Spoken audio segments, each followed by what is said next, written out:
Since last Friday, and myself, Christine Schuyler. We'd also like to thank Janelle here, who's doing our sign language translating for us. And we'll get started. So going back to last Friday, there was one new confirmed case of COVID-19 and one additional death. That brought our totals to 23 confirmed cases and 3 fatalities. On Saturday, there were no new cases. Sunday, we did have one new case, bringing our total to 24. Monday, well, there were no cases. Tuesday, there were no cases. Our total stayed at 24, and we saw the number of active cases drop to 3, which is the lowest it has been since our beginning. On Wednesday, it was announced we had 2 cases, a male and female, both in their 40s, bringing our total confirmed cases to 26. And yesterday, it was announced that we do have one additional case, bringing the total to 27. Today, we have received no new cases, so that leaves our total at 27. Currently 4 active cases, 20 have fully recovered, 3 fatalities, 60 are now under quarantine or isolation orders and being monitored.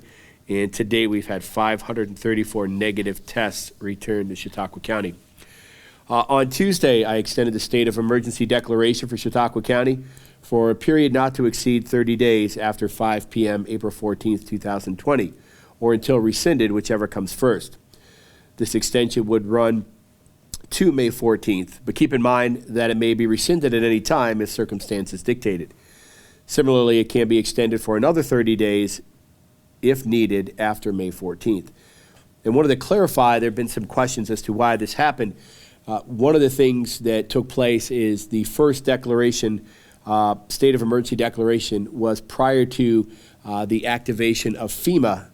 And having said that, once FEMA was activated, I believe a day or two after our declaration on the 17th, we now qualified for FEMA funding. And I didn't want to jeopardize the county, the towns, villages, or municipalities for FEMA reimbursements by if there was a lapse in our state of emergency. So it was, after discussing with legal counsel, we felt that it was coherent to move forward and reissue the state of emergency to keep things the way they were. This did not supersede any current regulations that came from the state.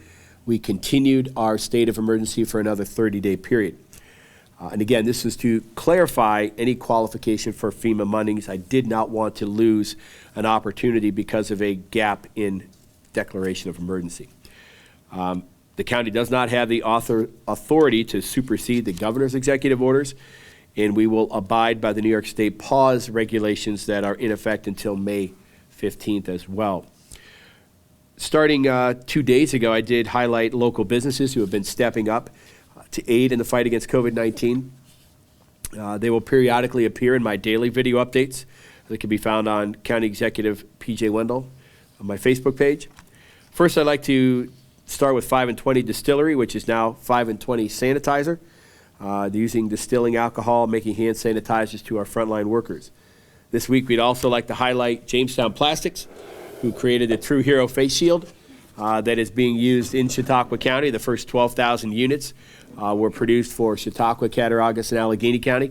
I can tell you as a 26-year veteran of the EMT service that this is a phenomenal piece of equipment, revolutionizes protection for our first responders from any sort of secretions from anybody else, or actually from our secretions going out, from any aerosolized procedures that may take place. I know if somebody was intubated, et cetera, by a paramedic, they would wear something like this. It's been very helpful, very revolutionary, and a lot of success from Jay Baker and Jamestown Plastics. Also, in accordance with them, Jamestown Community College stepped up and coordinated some logistical work for Jamestown Plastics and True Hero face shields, and they were able to conduct business with other emergency service offices throughout New York State. So hats off to Jamestown Community College as well for stepping up and lending hands, and also going hand in hand with Jamestown Plastics, Jamestown Container. They're using shipping supplies and providing them for Jamestown Plastic as they send the True Hero face shields throughout the United States. They've also prepared boxes for food pantries, medical suppliers, and have made several significant donations to the University of Rochester and hospitals in Buffalo. Today we're going to highlight on my video after this Southern Tier Distilling, which again uses their distilling efforts to make a hand sanitizer. So hats off again to Southern Tier Distilling and their efforts to step up and answer the governor's call to help our residents. One of the things I do want to touch on as we move forward is the governor's executive order, Executive Order 202.17, effective at 8 p.m. today, April 17th. Any individual who is over the age of 2 and able to medically tolerate a face covering shall be required to cover their mouth and nose with a mask or cloth face covering when in a public place and unable to maintain or when not maintaining social distance. So I think it's important to realize that the piece of covering your nose and mouth with a mask or cloth face covering, we would urge, and I'm sure Mrs. Schuyler will touch base on the effectiveness and the need for surgical and procedural masks for our frontline first responders. The next piece that went into effect Wednesday, April 15th at 8 p.m. was that it was essential for all businesses or entities and employees who are present in the workplace. They shall be provided and shall wear face coverings when in direct contact with customers or members of the public. Businesses must provide, at their expense, such face coverings for their employees. This provision may be enforced by local government or local law enforcement, as if it were pursuant to Section 12 or 12B of the Public Health Law. And this requirement shall be in effect on Wednesday, April 15th at 8 p.m. So the governor's orders have come out as far as wearing face coverings for employees of essential businesses and also for all of us in the community when social distancing cannot be maintained. So the question would be, why do we not have masks on here? We are all more than 6 feet apart and able to maintain social distancing. But as you see, myself, Ms. Schuyler, we both have our masks here with us, so we wear them as we come into the press conference when we're here. If we go out, and if anybody has seen me in the public, you would see me with mine for the last week. So at this time, I'll turn the microphone over to Christine Schuyler, the Director of Health and Human Services. Thank you, County Executive Wendell. As the County Executive has said, one of the biggest topics right now is the wearing of face coverings. I think the main ask that I have for everyone out there is to please use common sense and good judgment. This isn't a time to panic and to think that everyone has to find an N95 respirator or a surgical or a procedure mask. It really is not necessary. As my grandmother always said, keep your germs to yourself. That is really what this is about. It really means covering your nose and your mouth so that you're not spreading your germs to other people. I want to shout out loudly to all of those community agencies and individuals who have been making face covers such as these and sharing them with various businesses and the public in general. They're very, very much appreciated. What that does for our community is tremendous because we have a very limited supply still of what we call personal protective equipment that's required for our healthcare providers and first responders.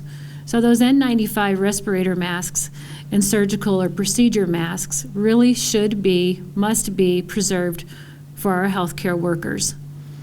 It is really morally wrong for people who do not need to have on a surgical mask to have a surgical mask. If your physician tells you because of your underlying conditions or because you are immunocompromised that is what you should be wearing, then that is absolutely appropriate.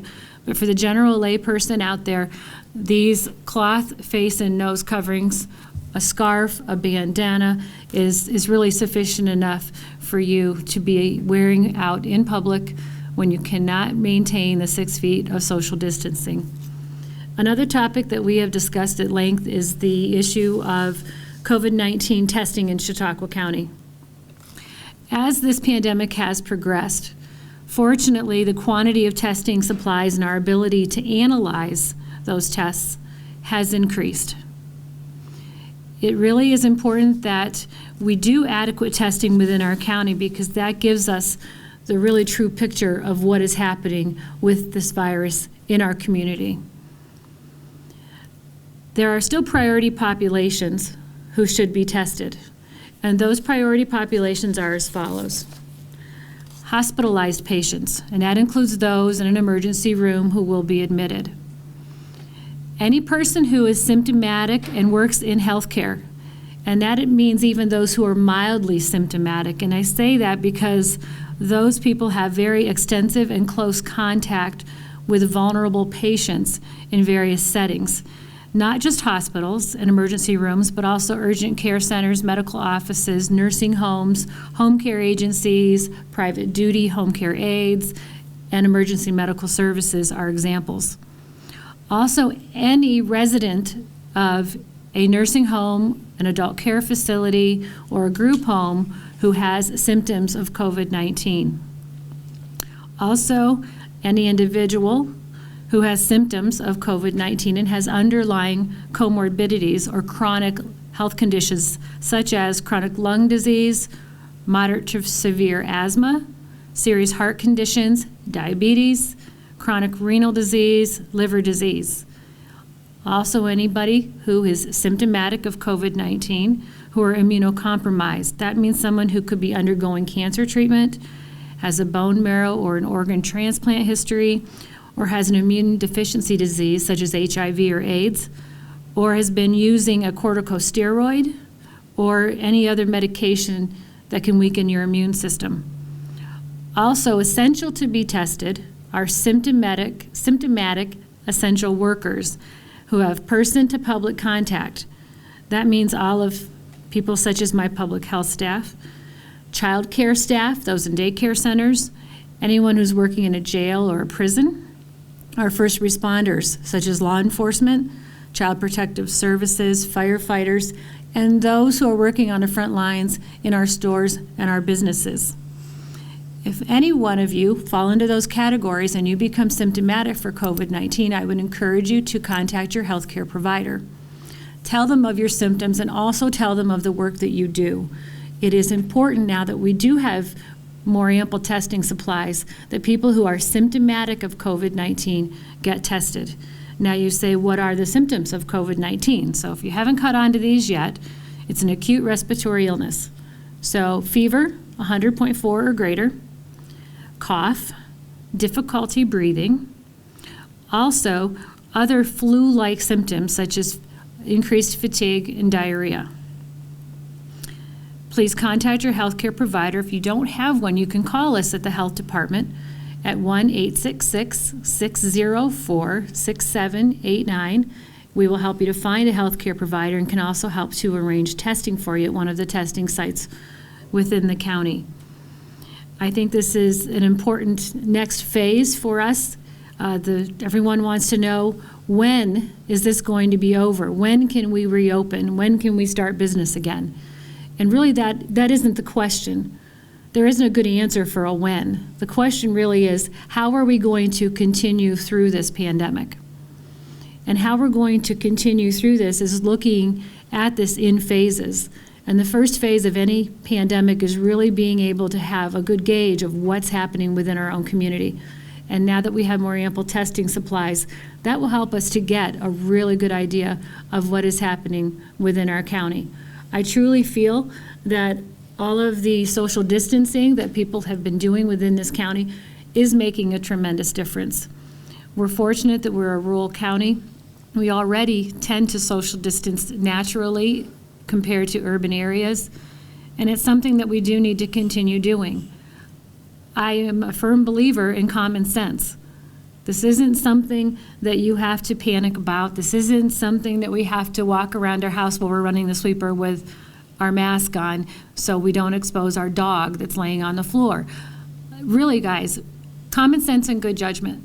Let's stay together in this, do what we can to protect ourselves, our loved ones, and our entire community at this time. Thank you. Thank you. At this time, we'll open up for questions. We'll start at the top of our list today. Mr. DiAgostino from the Dunkirk Observer and Post-Journal. Thank you. Good afternoon. This week, Assemblyman Andrew Goodell and Senator George Borrello came forward with a plan to reopen New York State. I mean, Ms. Schuyler, you spoke a little bit about this already, but County Executive, what's your thoughts on this? Well, I think it's been a very systematic plan. They've done their research and looked at this. I support this plan. The other piece we have to look at too is the understanding that with the opening, there is going to be a growing consequence. There are going to be more cases, and we need to make sure that those cases are understood. We need to make sure that all of our data is in place when we open this up and we're ready to roll out the opening. Everything is, individual, and we need to look at it that way. Western New York has Niagara, Erie, Chautauqua, and Cattaraugus County, I think was the demographic. Niagara and Erie County have seen significant increases. Yes, we know that's not Chautauqua County, but if you were to look at the region, that's what's considered Western. So again, I think we do need the systematic approach. A regional approach is necessary. We are not New York City. We do not have the caseload. We do not have the prevalency they do. But as we open up, we need to realize that there are going to be an increase in our cases, and that's important to keep in mind as we open up and start to do business in Chautauqua County especially. Thank you very much. Hey, the next question is, the county's done more than 500 tests, obviously, and you say that more testing is available. How are we doing compared to our neighboring counties such as Cattaraugus, Allegheny, Genesee, and Wyoming counties in terms of the tests that are available so far?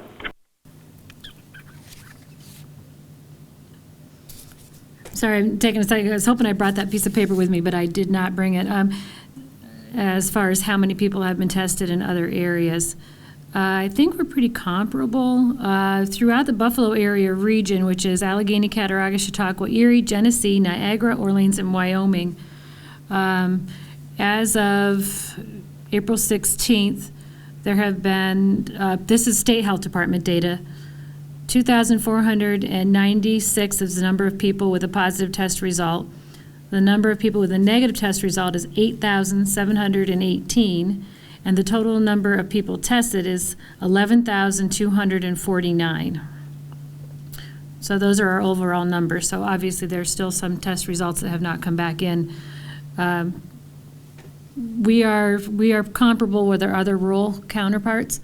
We have not had the testing capability that an Erie County or a Niagara County has had. But some of that is based on population and the prevalence of the disease popping up sooner and hardier than it did here. And one other question.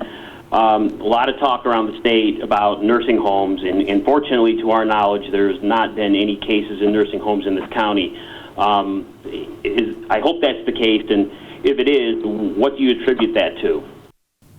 Well, you're exactly right, and that is a topic of a lot of discussion for us as far as our team here at the county, and we're fortunate that we have great relationships with our healthcare providers, including our nursing homes and our adult care facilities. We've had several conversations with them. We have not had any positive cases yet in a nursing home. We have had negative test results. One thing I think that we can attribute the success so far here is the infection control procedures that have been in place at our skilled nursing facilities have been excellent. Very, very vigilant at cutting back as quickly as they could and when they were directed to do so. We've now had, skilled nursing homes that have been weeks without allowing any visitors into the facilities.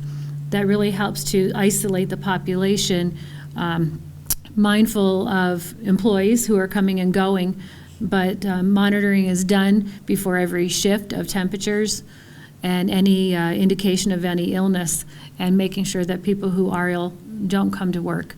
We are looking into taking a little deeper dive into our nursing homes and adult care facilities as far as test supplies allow, and really trying to get a sample of staff and maybe residents, depending on the level of supplies that we have, and putting a good plan together on how can we do all that we can to increase the safety of our nursing home residents. You'll notice I did use the word isolate because I think that's a double-edged sword. Not only, I know how the general public at times can feel when you're feeling isolated at home, but, we've got residents of nursing homes and adult care facilities that I'm afraid are truly feeling isolated. The staff is doing the best they can, but, when they can't see their family members who used to come and see them every day, or help to do their daily care or feeding, or someone who's been married for 50 years and now can't see each other. That's isolation. And I think we have to be very cognizant of unintended consequences that can come, especially in facilities like that, and do all that we can to try to help and support residents of facilities who may be feeling even more isolated than our general population. To touch base and to kind of take that a little further, one of the things that's been very beneficial is what we've been able to do through our NISAC meetings and conferences that I'm part of, and I know Christine and her organization as well with state health directors. What we're able to do is listen to everybody else's information, their mistakes, so to speak, and as we talk and discuss what's happened throughout New York State, Westchester County, Rockland County, Orange County, we're able to use all that information, so it really forms a very solid plan here in Chautauqua County. We take all of that information when they say, this is what you should do, keep this in mind. We put that to the forefront and make sure that that's what we're doing here in Chautauqua County. If we weren't doing it already. Some of the things we found is we have been in lockstep with other counties as their plans have rolled out. Again, our team has been very effective moving forward, and I think it's been to our attribute as to how we develop these plans, how we talk to one another. We have a great team of physicians, and not only within my staff as far as our team, but also there's a larger group of healthcare providers throughout Chautauqua County that meet regularly, and myself and Mrs. Schuyler have been part of those Zoom conferences as well. And again, a great working relationship with all of our healthcare providers gives us a better understanding how to move and plan as we go forward in this. So again, listening to the information, listening to the do's and don'ts of other counties has really prepared us and helped us get to the level of where we are. Thank you so much. I appreciate it. Thank you. Moving on, WDOE, Mr. Dave Rowley. Well, good afternoon.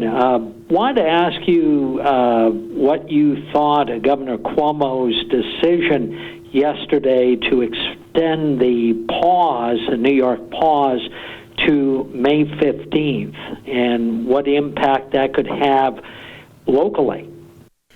Well, we know that has a large impact locally because that's going to, again, keep the non-essential businesses from operating until then. The governor has always been looking at this through a lot of different lenses. In last night's NISAC phone conference that I was on, a lot of the information from Senator Borrello and Assemblyman Goodell's plan were reiterated by NISAC via the governor's office, so I feel confident that their information has reached the governor's office, and the tones that were being used were a regional approach, looking at things. So I feel confident that when the governor has the ability to open, he will, and I do believe he's looked at this in a way that realizing that New York State is not all the same, and to look at a regional approach. So I can't put words in anybody's mouth. He made his decisions based on the entire state. I feel confident that the paper that was prepared by the senator and assemblyman has gotten into the executive office, and there has been some discussion and it has been talked about. So, the governor has that order, and we will follow it. Myself and the sheriff do get regular reports daily, several times a day. We get the New York Pause reports of people that have registered a complaint online or a phone complaint with the New York Pause Enforcement Task Force, and we are following up with those. So we will do as we're told. Again, we both have taken an oath to defend the Constitution of the United States and the Constitution of the state of New York. So as long as those are in place, that is our obligation, and we will continue to do so. And I'm hoping that, like with everything else, this gets lifted soon and we can get started and get back to a road to recovery. So do you think we're at the point, or we're near the point we should start thinking about reopening? Are we at the point where we're seeing the so-called apex here? I don't have that data to really make a decision, but here's one thing that we could all, I think, relate to. We're throughout the course of an illness, the doctor has given us a prescription, and they've asked us to follow a course of medication. And we all know, and we've known, whether it's ourselves or individuals who we've taken we've been prescribed 10 days of a medication, and after 6, we're feeling good. I felt good for 2 days. I don't have to take it anymore. And then by day 7, 8, maybe by day 10, now I'm sick again. I think we need to keep that in mind as we look at this. We're there. We're very close, continuing on with the current course of action. And when we're able to open, then we'll open. We don't know. No one's been able to predict the apex or the flattening of the curve. We're knowing here in Chautauqua County, I feel very confident what we're doing is working, and we need to keep doing that until the time is such where we can open up. And when that time will be, we don't know. But, we've had 2 days of no cases this week, and then we had a day with 2 cases that popped up. So, again, it's very hard to say. Those numbers aren't staggering, but what we do want to prevent is something like we've talked about, and Mrs. Schuyler has as well. If this gets into a nursing home where those numbers can exponentially increase almost overnight. So we need to be vigilant. We need to take care of ourselves and continue with the process. And as soon as we can open, I will be more than happy to get things back up and running and with excitement as well. But right now, those numbers I haven't seen to determine whether we are at an apex or not. And it's just, for me, I don't have the ability to make that statement right now as to whether we're there or not. I think, Dave, when you asked if we were planning, that answer is yes. I mean, we for sure have to plan. We have to look at what are the lowest risk businesses that should be able to ramp up the soonest. And what would that look like? And what would we as a public health agency need to have in place in order for that to happen? We do know that this is not going to be a light switch. It's going to be a slow, methodical process where we're looking at the risk and the benefits of every operation. And that doesn't mean we're going to be able to walk into a restaurant when it reopens and it's going to look the same as it did when it closed. I fully anticipate there's going to have to continue to be social distancing, so there's going to be more space between people, and there's going to be fewer people gathering in areas for quite some time to come. So we're definitely planning. We are somewhat at the mercy of the governor. We are in a state, and that's kind of the way that works. But I think as far as our local county government, we're doing all that we can to try to be poised and prepared when it happens. As the local health official, I would like to see more data as far as testing. I have been encouraging our local providers, now that we have more supplies, to please utilize them. And that's kind of hard when we were for so long saying we don't have any supplies, so only those who are critically ill are we going to test. Now we're saying, okay, we have more supplies. Let's open up that standard a little bit. Let's get some more people who have symptoms, but a broader range of people now. Let's bring them in and get them tested so that we can really get a really good feel for what the true prevalence of the coronavirus is within our population here. And I think those of us on the public health side would feel more comfortable with moving forward. Well, thank you. Appreciate it. Any other questions, Dave? No, I think we're all set. Thank you. Great. Moving on, Western New York News Now. Justin. Good afternoon, guys. Thanks so much for hosting another weekly press conference update. In regards to the testing, Christine, the scope of having test results, can you elaborate more about how that plays into not just more knowledge that, okay, these are how many active cases we have, but also the resources, too, that the health department can request more from? Sure. One thing when it comes to the actual specimen collection, there are swabs that are required. Those have been in short supply. We now have more. We also were limited in the labs that could analyze the results and the type of machines that could be used to do so. That has expanded. We were at one time having to send results out and looking at, could be up to 6 days to get a result back. Now through our ACL and Quest partners, we can get a result in 24 to 48 hours. UPMC Chautauqua, Dr. Bill Gary, the pathologist there, has really been a pioneer in working to get both supplies and efficiency in our county. And UPMC Chautauqua does have the ability to run some rapid tests, and we can have answers within 45 minutes on those.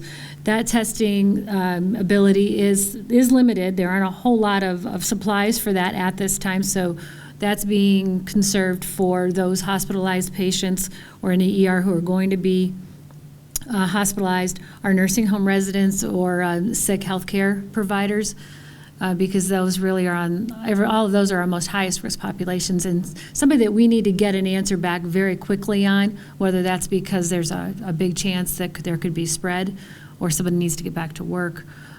Something like that is really where we're using those test results the most. But we definitely have made great improvements in the last few weeks on what we're able to do. And that's why I really continue to encourage people to, we are moving on to a next phase now. So let's beef up the testing that we're doing and get people back on track to reopening our county. As far as a public health agency, we're responsible for doing what we call contact tracing, and that's part of disease surveillance. That means anytime we have somebody who's being tested, and then especially if somebody comes back positive, we have to track down anybody who they were in close contact with. And that's when the isolation and quarantine orders come into play. And so when my public health nurse calls and said, okay, I need to know what day your symptoms started, and I need to know where you were for 48 hours before your symptoms started, and everyone that you were in close contact with. And then we start with that list and we make our way all around it and do that sort of an investigation. And we do that with every reportable communicable disease. So it's not something foreign to us. It's something that we're used to doing. Given this pandemic, we have to increase our resources. So we are fortunate that we do have a Department of Health and Human Services. So instead of just public health staff, we are enlisting our resources throughout our department to pull other people in and get them trained to do contact tracing under the supervision of our public health nurses. I know in one of the releases last week, you talked about how you recommend now to residents who maybe do have to still travel in the community. Yes, everyone has to go to the grocery store, or at least someone from every household does, to keep a log of where they've been and who they've necessarily come in contact with. Can you kind of elaborate a little bit more onto that aspect of it? I mean, should everybody be doing that, or is it just someone who is a critical worker? There again, I am really kind of big on common sense. So I don't really think that everyone needs to keep a log of every move that they make. But remember that right now, any travel is supposed to be essential. Any contact with other people is supposed to be essential. So there shouldn't be real long laundry lists of places and people that have been visited. So that is a real benefit and a real help when it comes down to contact tracing. But keep in mind when you are out and about that if you become sick, we're going to ask you where you were and who you were with and who you were close contact with. That doesn't mean right now, hopefully everybody, and when they're in public and can't social distance, will have their mask on, but we're still going to ask you who you were in close contact with, and that's within that 6 feet for more than 10 minutes or so. And then we'll follow up with all of them. Executive Wendell, or either one of you, in regards to some of these great resources that we have in the area, like Lilydale and the Chautauqua Institution, we spoke before about how they were creating plans to deal with COVID-19. As we head into the spring season, it doesn't look like it today, but do we know if they will be opening their doors to the residents who own property there and who are there? What's their plans? Well, I can speak. I was given information that Lilydale is closed. They're very limited as the number of people that come in and out. Obviously, constitutional right to go back to your home, so you can't stop somebody from doing that. But the number of people in and out of Lilydale, I was informed, is very, very limited. The same with Chautauqua Institution. I know I spoke with Michael Hill. I spoke with Joe Gerasi as well, head of their security department, and they have not seen an uptick in their residents returning. Again, they can't stop them from coming back, but they are monitoring if and when they come back. And as you see by the snowfall outside, which is predicted to continue for the next day or two, I'm not sure that we'll have an influx of people returning to those places. But they do have plans in place. They will activate those as well once this gets started. I know Chautauqua has been speaking and have several plans onto how they would look at their season, whether that's a myriad of ways. All I know is that Michael has expressed to me that they've been planning multiple ways of what they're going to do this season. So I know for them, and I was informed this week that Lilydale is very closed. People are allowed to come and go, but none of the activities that you would see this time of year have been going on. It's been rather secluded. And We are asking who has been living outside of the county and travels back here to please self-isolate themselves for 14 days. And then in regards to the possible reopening going forward, I know there's a lot of information and different signals from all over, but with the Goodell-Borrello plan that is being sent to state officials, and either one of you can speak to this, for you, what would that ideal plan look like? I could say their plan that they put forth is very good. I think we just need to make sure, and I expressed this with Senator Borrello, is what are we going to do if the caseload starts to get exponentially larger? That's the key. Is we need to have a system. I know CDC has some guidelines. We just got off another conference call, Zoom meeting this afternoon, where we're going to look at those numbers, what they would be, and move forward. So we know there's going to be an increase in numbers when activity starts. But again, what do we do if those numbers start to increase exponentially, and how are we going to control that measure? I've likened it to a faucet. Even the governors use the faucet as to how do we open, and you watch the meter. Well, we also have to remember that if we open the faucet too much, how do we shut it down when those cases get too high, if it's necessary? So I think there's a lot of things we need to keep in mind with that. I think the plan has been very thoughtful, very well thought out, uses a great deal of research, and utilizing CDC and OSHA. They're looking for our industry and getting that back up and running, and the prevalence of contracting the disease within our industry. So I think that's very forward thinking. The general public will wait and see. But, again, just to add to that, what are our measures? Why are we going to control the productivity or the opening if those numbers start to increase? And I think that's the other thing that we're looking at, and that's something we will add to that as well as the county moves forward. But again, the system itself, the idea is great. I supported it. They've been in contact with myself all along. But again, just a piece to add to that would be, what's a control measure if those numbers get too high? On the human side of things, it seems like we could maybe adapt to a new normal. I know that nationally they're talking about 2021, we'd start to see things coming back. What does, for you, the new normal look like? Well, I can tell you, we've discussed it now, and it's been discussed earlier in the week. Actually, I'm not sure which week it was now, but wearing masks within the workplace for quite a while, maybe into the summer or through the summer months. I think those are things you're going to see. I think you're going to see a lot of people publicly continue to wear masks as this gets lifted. There's still people who are going to be apprehensive about going out in public. And I think we have to realize that everybody has an opinion. And like I've said before, I've had today, ironically, for every email that I've had saying we should open, why are we waiting? We're not in New York City. I've had another email right behind it saying, stay the course, continue what we're doing, and keep our eye on the end result. So, it's a good plan. The human side of it, we need to get back to normal. And what that's going to be, like somebody said, watching our food care worker or food service providers, waitresses, waiters wearing masks and wearing gloves more than they have before, and expanding that social distancing inside of restaurants and moving people further apart than they were. So, I don't know what that new normal is going to be, but I know that right now everybody's been very helpful in accommodating what we've asked them to do. As much as some people, are very frustrated with this, we appreciate all of their efforts, and that new normal, I'm sure will be facilitated as well, and people will understand that and continue those efforts as we move forward. I guess I'm hoping that our new normal is actually a really good public health approach that looks at prevention. And the new long-term normal is people are more cognizant of their own health, and they're taking better care of themselves as far as smoking, vaping, obesity, exercise, but also hand washing covering your cough, all of the things that we continually pretty much preach in public health, because that is what prevents the spread of disease and promotes health. And I'm hoping that all of the things that we have been doing now, we'll be doing for a long enough time that it becomes more of a habit, and we're going to be a healthier population in general because of what we're going through at this time.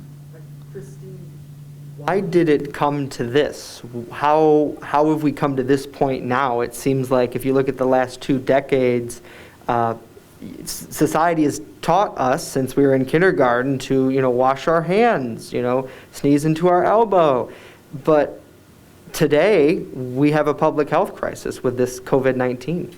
Well, we tend to be a very reactive society, and we run and we chase and we put out the fire, and then we forget that we really need to have, the smoke alarms in place, and we need to do the education, and we need to do all of that. We need to do preparation and planning and preventive measures, and it takes the disaster sometimes to jolt people back into that.